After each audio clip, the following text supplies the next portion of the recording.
ॐ नमः श्रेयतिराजाय ॐ स्थापकाय च धर्मस्य सर्वधर्मस्वरूपिणे अवतारवरिष्ठाय रामकृष्णाय ते नमः। जननीं शारदां देवीं रामकृष्णस्थिताय सर्वविद्यास्वरूपां तां शारदां प्रणमामि। नमस्तेऽधिराजाय विवेकानन्दसूरये सच्चित्सुखस्वरूपाय स्वामिने तापत्रये। पूजनीय स्वामी आत्मश्रद्धानंद जी महाराज, सभागार में उपस्थित मेरे प्यारे प्रिय ब्रह्मचारीगण, श्री रामकृष्ण के चरणानुरागी भक्तगण, आज रामकृष्ण मिशन आश्रम कानपुर की ओर से भक्त सम्मेलन का आयोजन किया गया है। स्वामी आत्मश्रद्धानंद जी महाराज का मेरे प्रति विशेष स्नेह है। उन्होंने मुझे आज इस कार्यक्रम में भगवान श्री रामकृष्ण के गुण लीला चिंतन करने का एक सुअवसर प्रदान किया है। तो आज के इस कार्यक्रम में चर्चा का विषय है स्वामी विवेकानंद की दृष्टि में भगवान श्री रामकृष्ण। तो इस पर हम चर्चा करेंगे, उनके गुण और लीलाओं का चिंतन करेंगे। तो कठोपनिषद में हमारे पास गुरु शिष्य एक संबंध है, उसका एक स्वर्णिक मानक हम लोगों को मिला है। मंत्र में कहा गया है, आश्चर्य वक्ता कुशलोस्य लब्ध्वा। उपदेश देने वाले गुरु आश्चर्य स्वरूप है, आश्चर्य रूप है, और उनके शिष्य जो निपुण है। तो इस तरह से हम देखते हैं कि ये जो गुरु शिष्य संबंध है भगवान श्री रामकृष्ण और स्वामी विवेकानंद जी में मिलते हैं। तो स्वामी विवेकानंद जी, जब नरेंद्रनाथ उनका नाम था, युवावस्था में श्री रामकृष्ण देव के पास आया करते थे और अन्य भक्तों के साथ नरेंद्रनाथ को भी श्री रामकृष्ण देव उपदेश दिया करते थे। और कभी कभी रामकृष्ण देव विवेकानंद जी को, नरेंद्रनाथ को विशेष रूप से एकांत में ले जाकर उपदेश करते थे। कभी कुछ खिलाने के बहाने ले जाकर के उपदेश देते, शक्ति का संचार करते थे। तो भगवान श्री रामकृष्ण देव को विवेकानंद जी ने विशेष रूप से समझा था, और इसीलिए भगवान श्री रामकृष्ण देव के जो अनंत अन्यतम भक्त गिरीश चंद्र घोष है, वे स्वामी विवेकानंद जी से कहते हैं, भाई नरेंद्र, तुम ठाकुर जी की एक जीवनी लिखो। तुमसे अधिक भगवान श्री रामकृष्ण देव को कौन जानता है। और ये सुनते ही वीर विवेकानंद त्रस्त हो गए, ऐसा उनको कभी देखा नहीं गया था। और वे कंपित कंठ से कहने लगे, जीसी, गिरीश चंद्र घोष को विवेकानंद जी जीसी कहते थे। तो जीसी, यदि कहो कि समुद्र को सुखा दो तो मैं समुद्र को सुखा सकता हूँ, यदि पर्वत को चूर चूर कर दो तो वह भी मैं कर सकता हूँ, पर मुझे भगवान श्री रामकृष्ण देव की जीवनी लिखने को मत कहो। श्री रामकृष्ण देव को मैंने कहाँ समझा है, वे तो अत्यंत महान थे। कहीं ऐसा ना हो कि शिव की मूर्ति बनाने के प्रयास में कहीं बंदर की मूर्ति न घट हो। तो मेरी सीमित बुद्धि के द्वारा उस असीम का उद्घाटन संभव नहीं है। तो ये स्वामी विवेकानंद जी का श्री रामकृष्ण देव के प्रति भाव है, उनकी श्रद्धा है, और ये बताने का प्रयास करें कि भगवान श्री रामकृष्ण देव कितने महान थे। सचमुच श्री रामकृष्ण देव के जीवन के अर्थ को समझना बड़ा कठिन है। जैसे समुद्र में जमे हुए बर्फ का थोड़ा सा भाग ही दिखाई देता है और बहुत बड़ा भाग पानी में डूबा रहता है, ठीक उसी प्रकार श्री रामकृष्ण देव के जीवन के संबंध में बहुत ही थोड़ा अंश ज्ञात होता है और बहुत बड़ा भाग अभी तक अजाना रहा है। उनके जीवन में ऐसी बहुत सारी घटनाएं घटी है जिसके कारण उनका जीवन बहुत अज्ञेय और रहस्यमय है। वैसे अवतारों का जीवन बहुत देर बाद समझ में आता है। वस्तुतः अवतार को बहुत कम लोग ही समझ पाते हैं। श्री रामकृष्ण देव एक उपमा देते थे कि एक ऐसा वृक्ष होता है जो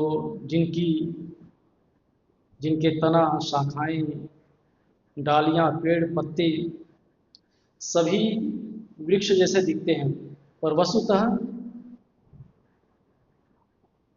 किसी पेड़ से मिलता नहीं है और इसीलिए लोग उसको अचिन्हा पेड़ कहते हैं।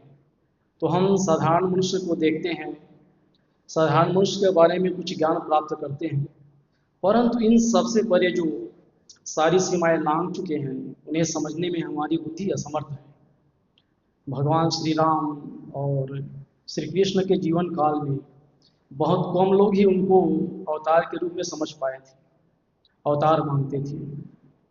श्री रामकृष्ण देव कहते थे उस समय श्री राम को 10-12 ऋषि लोग ही उन्हें अवतार समझ पाए थे और आज वे अवतारी पुरुष जिस अवस्था पर हैं, आज वे अवतारी पुरुष जिस स्थिति में है वहां पहुंचने में उन्हें शताब्दियों तक यात्रा करनी पड़ी है। भगवान श्री रामकृष्ण देव के संबंध में भी यही बात है। उस दृष्टि से उनका जीवन अभी प्रारंभ हुआ है और उन्हें ठीक ठीक समझने के लिए शताब्दियां लगी हुई। स्वामी विवेकानंद के गुरु भाई स्वामी विवेकानंद जी को जब विदेश से, अमेरिका, यूरोप से वापस आते हैं तो वे उनके द्वारा समाज के लिए सेवा कार्य को देखकर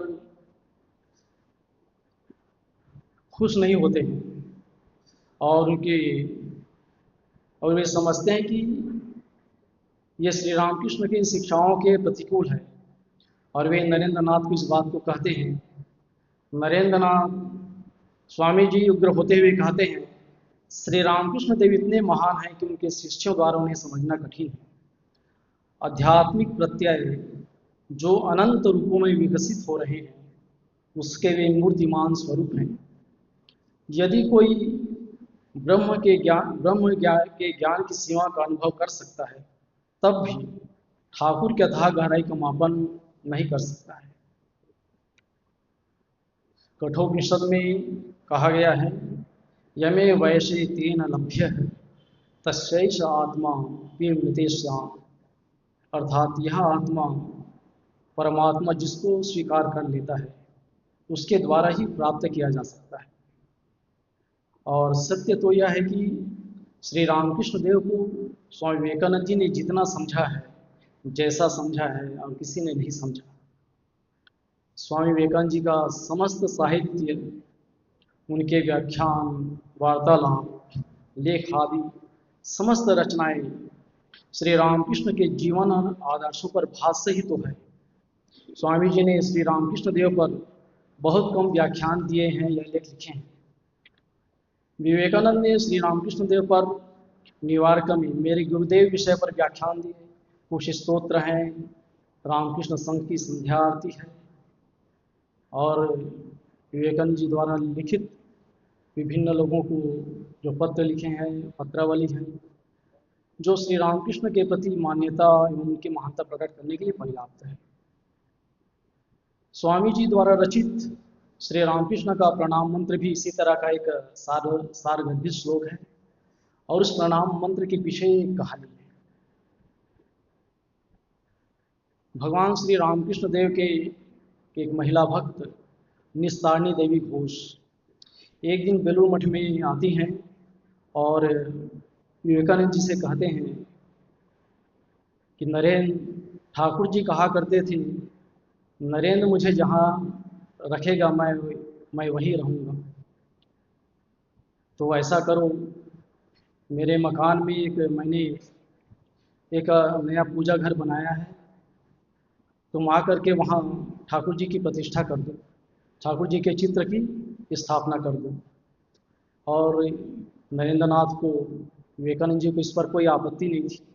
समय दिन निर्धारित किया गया और ठीक निर्धारित दिन पर विवेकानंद जी स्नान करके, गंगा स्नान करके निस्तारनी देवी के मकान में पहुंचते हैं और उनके पूजा घर में प्रवेश करके ठाकुर जी के चित्र की प्रतिष्ठा करते हैं, चित्र की स्थापना करते हैं।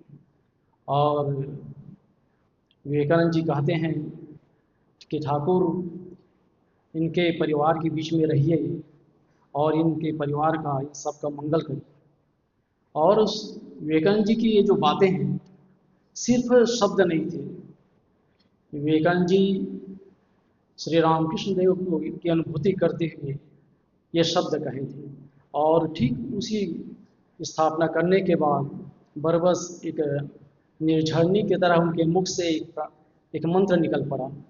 वह मंत्र है, स्थापकाय च धर्मस्य सर्वधर्म स्वरूपिणे अवतार वरिष्ठाय रामकृष्णाय ते नमः।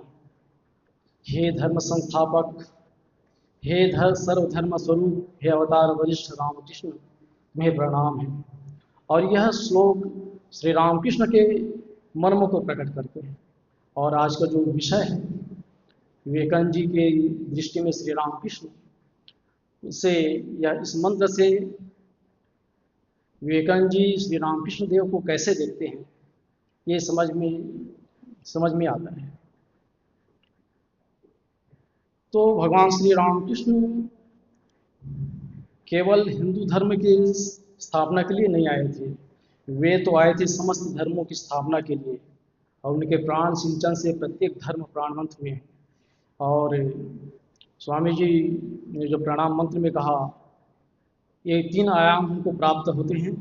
एक है धर्म संस्थापक, एक है, दूसरा है सर्वधर्म स्वरूप, और तीसरा अवतार वरिष्ठ। तो सर्वप्रथम स्वामी जी ने श्री रामकृष्ण को धर्म संस्थापक कहकर संबोधित किया।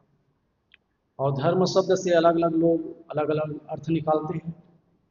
महाभारत में धर्म की व्युत्पत्ति की परिभाषा दी गई है, धारणात् धर्म मित्याहु धर्मो धारयति प्रजा यह स्यात् धारण संयुक्त सधर्म इति निश्चय।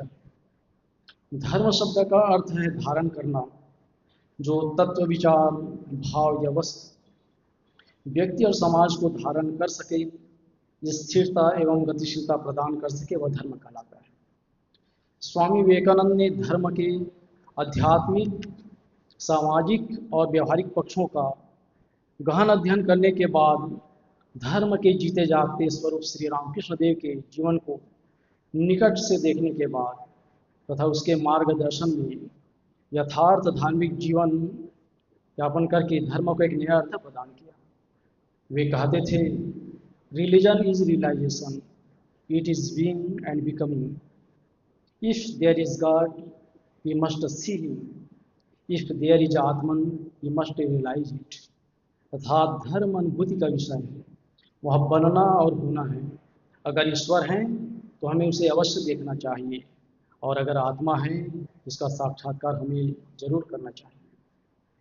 स्वामी जी कहते थे, अगर तुम्हें मात्र विश्वास है, लेकिन जब तक तुमने ईश्वर का साक्षात्कार नहीं किया है तब तक तुम सच्चे अर्थों में धार्मिक नहीं हो।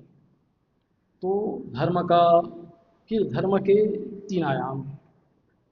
एक है अनुभूति, दूसरा है नैतिकता, और तीसरा है लोक कल्याण। तो धर्म का प्रथम आयाम है अनुभूति। विवेकानंद जी युवावस्था में, कॉलेज के समय ईश्वर की खोज में इधर उधर जा रहे थे। उन्हें पता चलता कि ये उन्होंने ईश्वर का साक्षात्कार किया है, तो उनके पास जाकर पूछते थे, महाशय क्या आपने ईश्वर को देखा है?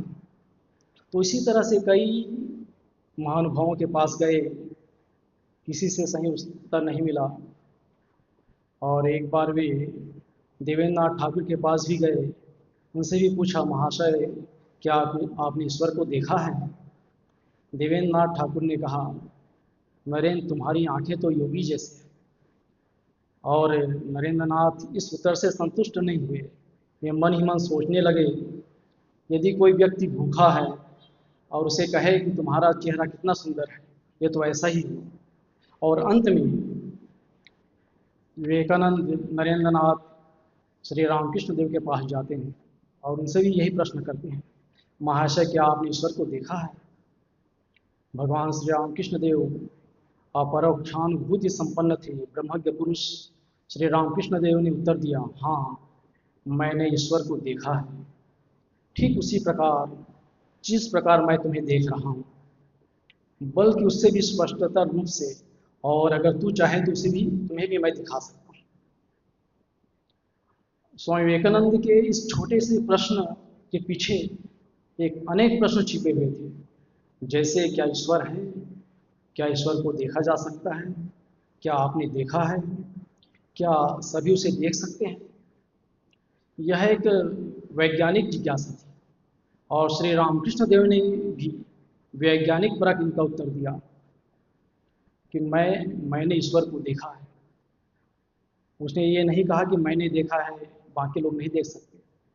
श्री रामकृष्ण देव ने कहा, हाँ मैंने ईश्वर को देखा है, और यदि तुम चाहो तो तुम भी देख सकते हो, तुम्हें दिखा सकता हूँ।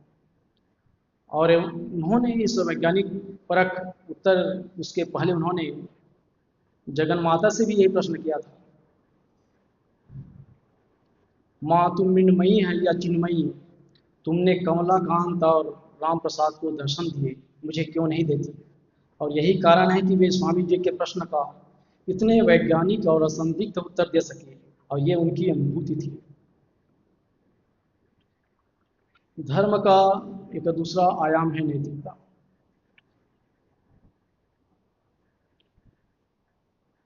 जैसे कि स्वामी जी ने कहा था, धर्म की परिभाषा में कहा कि बनना और होना है, और वास्तविक भगवत दर्शन अथवा धर्म की कसौटी है नैतिकता, त्याग और वैराग्य।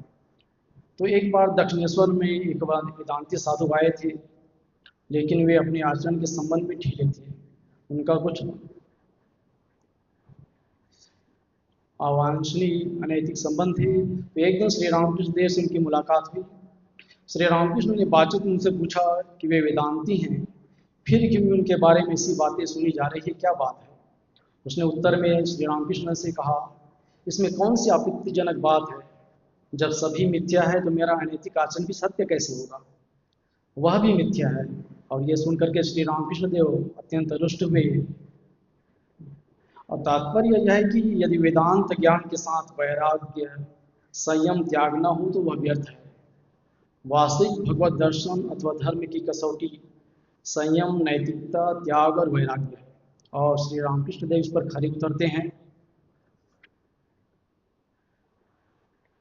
श्री रामकृष्ण के जीवन से परिचित लोग जानते हैं कि एक बार अनजाने में भी कोई बात मुंह से उनके मुख से निकल जाए तो उसके विपरीत आचरण नहीं कर सकते थे। तो एक बार श्री रामकृष्ण देव शंभु मल्लिक से पेट दर्द की दवाई लेने का वचन दिया था, और बाद में भूल कर वे उनके किसी व्यक्ति से दवाई ले लिए। तो वे दवाई लेकर जा रहे थे तो उनके पैर लड़खड़ाने लगे, और उन्हें समझ में आया कि ये मैंने शंभु मल्लिक को वचन दिया था, पर मैं दूसरे व्यक्ति से दवाई ले ली है। तो जाकर के वापस दवाई को फेंक देते हैं, तब फिर ठीक ठीक चल करके वापस आते हैं। इसी प्रकार हाथ में एक पुड़िया पान मसाला ले लेने के फलस्वरूप श्री रामकृष्ण के पैर विपरीत दिशा में जाने लगे थे। तो विवेकानंद जी कहते हैं कि अपने व्याख्यान में मेरे गुरुदेव त्याग की साकार मूर्ति थे, काम कांचन पर पूर्ण रूप से विजय प्राप्त कर ली थी। इस बात के ये प्रत्यक्ष उदाहरण है। और धर्म का तीसरा आयाम है लोक कल्याण। जिस तीव्रता और व्याकुलता के साथ श्री रामकृष्ण माँ जगदम्बा के दर्शन के लिए लालायित हुए थे, उसी तीव्रता और व्याकुलता के साथ वे जगत कल्याण और धर्म प्रचार में संलग्न हुए थे। साधनाओं के अंत में बहुत ही व्यग्रता के साथ अपने भावी शिष्यों की प्रतीक्षा करने लगे थे। दिन भर तो किसी तरह बीत जाता था, लेकिन संध्या काल होते ही वे व्यग्र हो उठते थे और कहते थे, कहाँ हो मेरे बच्चियों, आओ। तो विवेकानंद जी कहते हैं, मेरे गुरुदेव का दूसरा महान तत्व दूसरों के प्रति अगाध प्रेम था। श्री रामकृष्ण देव यह प्रदर्शित किया था। श्री रामकृष्ण देव ने वेदांत को व्यवहारिक बनाया जा सकता है और उस व्यवहारिक वेदांत को सेवा के नाम से पुकारा था। तो इस पर एक घटना है, वो घटना है सन 1884 की। श्री रामकृष्ण देव दक्षिणेश्वर में स्थित काली मंदिर में भक्तों के साथ बैठे हुए थे और वार्तालाप के प्रसंग में वैष्णव मत की बात चली। तो श्री रामकृष्ण देव ने कहा, वैष्णव मत में 3 बातों पे बहुत जोर दिया गया है। पहला है नाम में रुचि, दूसरा है वैष्णवों की सेवा और तीसरा है जीवों पर दया। जो नाम है वही ईश्वर है। नाम और नामी को सर्वदा अभिन्न मानकर सर्वदा अनुरागपूर्वक जप करना चाहिए। भक्त और भगवान कृष्ण और वैष्णव को अभिन्न जान करके सर्वदा साधु भक्तों के प्रति श्रद्धा तथा उनकी सेवा करनी चाहिए। और यह सारा विश्व कृष्ण का ही है ऐसा समझ करके सब जीवों पर दया। जब उन्होंने कहा सब जीवों पर दया, इतना कहकर श्री रामकृष्ण देव समाधि मग्न हो गए। जब उनकी अर्ध चेतना लौटी तो ये कहने लगे, जीवों पर दया, छी छी छी, तू कीटाणु कीट जीवों पर दया करेगा। जीवों पर दया नहीं, शिव ज्ञान से जीव सेवा। और इस वाणी को उपस्थित बहुत सारे भक्तों ने और विवेकानंद जी के गुरु भाइयों ने सुना, किंतु केवल नरेंद्र नाथ इसके भावार्थों को समझ पाए थे। और कमरे से बाहर आकर के उन्होंने कहा, श्री ठाकुर के उपदेशों से अद्भुत ज्ञान का प्रकाश दिखाई पड़ा। जिस वेदांत ज्ञान को लोग शुष्क, कठोर और निर्मम समझते हैं, उसे उन्होंने भक्ति के साथ जोड़कर सहज, सरस और मधुर प्रकाश का दर्शन करा दिया है। अब तक तो हम सुनते आए हैं कि अद्वैत ज्ञान प्राप्त करने के लिए संसार और समाज को त्याग कर वन में जाना होगा, भक्ति प्रेम आदि कोमल भावों को उखाड़ कर फेंकना होगा। पर आज ठाकुर ने भावावेश में जो बताया, उससे ज्ञात हुआ कि वन के वेदांत को घर में लाया जा सकता है और संसार के सभी कार्यों में इसका प्रयोग किया जा सकता है। मनुष्य जो काम करते हैं उसमें हानि नहीं, बस पहले इस बात को समझ लेना होगा कि ईश्वर ही जीव जगत के रूप में प्रकट होकर हमारे सामने विराजमान है और शिव ज्ञान से जीव सेवा रूपी कर्म अनुष्ठान ही कर्तव्य है। भगवान ने यदि अवसर दिया तो आज जिस अद्भुत सत्य को सुना उसका संसार में सर्वत्र प्रचार करूंगा। पंडित मूर्ख, धनी निर्धन, ब्राह्मण चंडाल सबको सुनाकर मुक्त करूंगा। तो इस घटना से स्वामी जी को वेदांत को व्यावहारिक जीवन में परिणत करने का एक मूल मंत्र प्राप्त हुआ था। श्री रामकृष्ण देव की प्रेरणा से उन्होंने वेदांत की धारणा को परिवर्तित कर दिया और यही नरेंद्र नाथ पहले जो निर्कल्म समाधि में डूबे रहना चाहते थे, पहले इन्हें सेवा आदि की बातें अच्छी नहीं लगती थी। एक समय वे समाधि में डूबने के लिए अत्यंत व्याकुल थे। तब श्री रामकृष्ण देव ने उन्हें एकांत में बुलाकर स्नेहपूर्वक पूछा था, नरेंद्र तू क्या चाहता है? इस पर नरेंद्र नाथ उत्तर दिया था, महाराज आशीर्वाद दीजिए कि मैं योगी सुखदेव की भांति निर्विकल्प समाधि में डूबा रहूं और शरीर को बनाए रखने के लिए थोड़ा सा अन्न पेट में डाल लूँ, फिर समाधि में डूब जाऊं। और यह सुनकर श्री रामकृष्ण देव प्रसन्न नहीं हुए। उन्होंने नरेंद्र को तिरस्कार करते हुए कहा, छी छी नरेंद्र, कहाँ मैं सोचता था तू एक विशाल वृक्ष के समान होगा जिसके छां तले लाखों थके मांदे लोग विश्राम ग्रहण करेंगे, और कहाँ देखता हूँ तू अपनी ही मुक्ति के लिए कातर हो रहा है। अरे बेटा, अपनी मुक्ति की चेष्टा से बढ़कर भी उच्चतर अवस्था है। और बाद में श्री रामकृष्ण देव ने उन्हें समझा दिया कि जीव में शिव को देखकर, नर में नारायण को देखकर उस शिव या नारायण की सेवा ही अपनी मुक्ति के प्रयास से बढ़कर है। ये दूसरा उनका आयाम था सर्वदेव देवी स्वरूप। हम सभी लोग जानते हैं कि श्री रामकृष्ण देव हिंदू धर्म के विभिन्न मतों की साधना की, दर्शन किए, उसी प्रकार से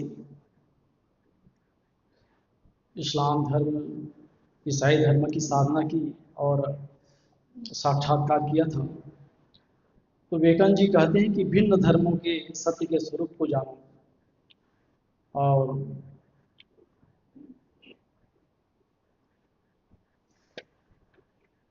उन्होंने कहा था, आश्चर्यजनक सत्य मैंने अपने गुरुदेव से सीखा, वह है कि संसार में जितने भी धर्म हैं वे कोई परस्पर विरोधी और वैर भावात्मक नहीं है। वे केवल एक ही चिरंतन सत्य के शाश्वत धर्म के भिन्न भिन्न भाव मात्र हैं। और यही एक सनातन धर्म चिरकाल से समग्र विश्व का आधार स्वरूप रहा है और चिरकाल तक रहेगा। और यही धर्म विभिन्न देशों में विभिन्न भावों में प्रकाशित हो रहा है। इसके बाद है अवतार वरिष्ठ श्री रामकृष्ण देव। अवतार वरिष्ठ से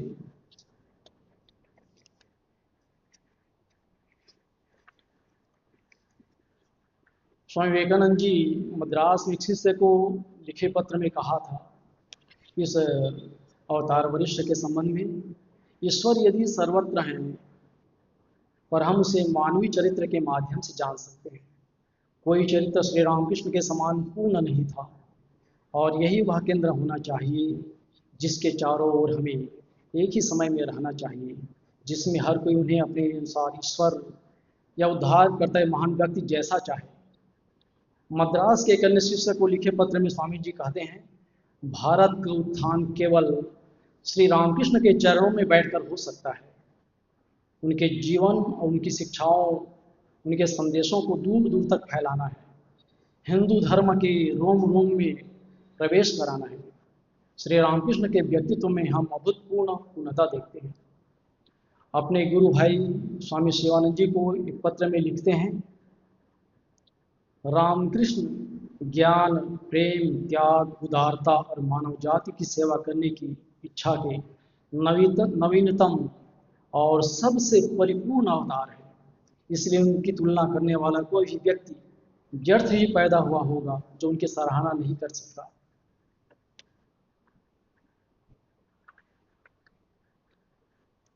विवेकानंद जी ने गिरीश घोष के उस अनुरोध को उस समय स्वीकार नहीं किया था जब गिरीश घोष ने उनसे जीवनी लिखने के लिए कहा था, किंतु गिरीश बाबू के अनुरोध को अप्रत्याशित रूप से पूर्ण कर गए हैं। और स्वामी जी ने जो संध्या आरती लिखी है, खंडन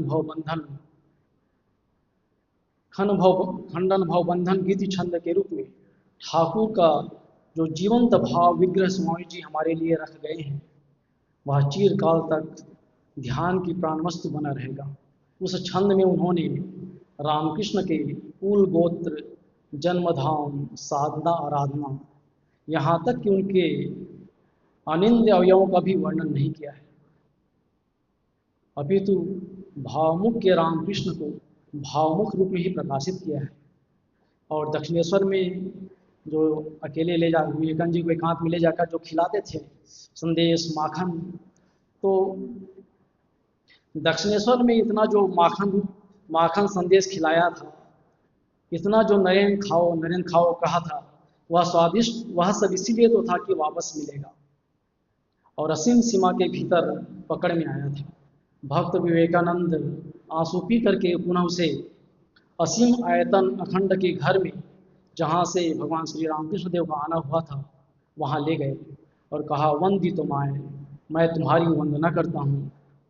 किंतु वे कौन है, उनका रूप क्या है? कितना आश्चर्यजनक उत्तर दिया, खंडन भवबंधन। भवबंधन का खंडन कौन कर सकता है? जो अखंड है वही खंडन भवबंधन है। प्राणों के देवता होकर हृदय में क्यों आए हैं। स्मृति खोए हुए मनुष्य को पुनः खंड में वापस ले जाने के लिए ही तो कामनी का त्याग कर शक्ति का उद्धार किया और उसे अपनी महिमा में मंडित किया। कांचन को त्याग कर श्री को हृदय में आसन दिया और अंत में संध्या आरती में विवेकानंद जी कहते हैं, संपद तव श्रीपद भवगोष्पद वार यथाय। इसलिए सच्ची संपदा तो भगवान श्री रामकृष्ण के श्री चरण है। ये भवसागर उनके कृपा होने पर ये भवसागर है। गोखूर में गाय के खूर में जितना जल आता है वैसे ही ये भवसागर, उस जल को जैसे पार करना है वैसे ही हम भगवान श्री रामकृष्ण देव के चरण का आश्रय लेकर के पार कर सकते हैं। तो स्वामी विवेकानंद जी ने एक स्थान पर एक विस्तार से कहा है, एक राष्ट्र के उत्थान के लिए उसके पास एक उच्च आदर्श होना चाहिए। वह आदर्श निश्चित रूप से अमूर्त ब्रह्म है। चूंकि अमूर्त ब्रह्म से हम लोग प्रेरित नहीं हो सकते, इसलिए आपके पास एक व्यक्तिगत आदर्श होना चाहिए। वह आपको श्री रामकृष्ण के रूप में मिला है। अन्य व्यक्तित्व तो हमारे आदर्श नहीं हो सकते। इसका कारण यह है कि उसके दिन लद गए हैं और वेदांत सभी तक पहुंच सके, इसके लिए एक ऐसा व्यक्ति होना चाहिए जो वर्तमान पीढ़ी के प्रति सहानुभूति रखता हो। यह बात श्री रामकृष्ण में पूरी होती है। तो अब आपको उन्हें सबके सामने रखना चाहिए, चाहे कोई साधु माने या अवतार, इससे कोई फर्क नहीं पड़ता। और यह जानना वास्तव में बहुत ही रोचक है कि स्वामी जी श्री रामकृष्ण देव को भारतीय समाज और केवल भारतीयों के लिए आदर्श के रूप में प्रस्तुत करने तक नहीं रुके। बाद में उन्होंने बहुत ही स्पष्ट रूप से कहा, समय आने पर पूरी दुनिया को श्री रामकृष्ण के सार्वभौमिक और उदार विचारों को स्वीकार करना होगा और केवल इसकी शुरुआत भी की गई है। तो भगवान श्री रामकृष्ण देव से प्रार्थना है कि वे हम लोगों को शांति, आनंद, और उन्होंने जो कहा था ईश्वर दर्शन ही मनुष्य जीवन का उद्देश्य है, और हम लोग उनकी कृपा से हम भगवान श्री रामकृष्ण देव से प्रार्थना करते हैं कि हम उस लक्ष्य को प्राप्त करें। स्वामी आत्मश्रद्धानंद जी महाराज ने मुझे भगवान श्री रामकृष्ण देव के बारे में कुछ कहने का, चिंतन करने का अवसर प्रदान किया है। महाराज जी के चरणों में मैं प्रणति ज्ञापित करता हूँ। आप सभी भक्त लोग मुझे ध्यानपूर्वक सुने। आप सभी को मैं नमस्कार करता हूँ और इसी के साथ मैं अपनी वाणी को विराम देता हूँ। धन्यवाद।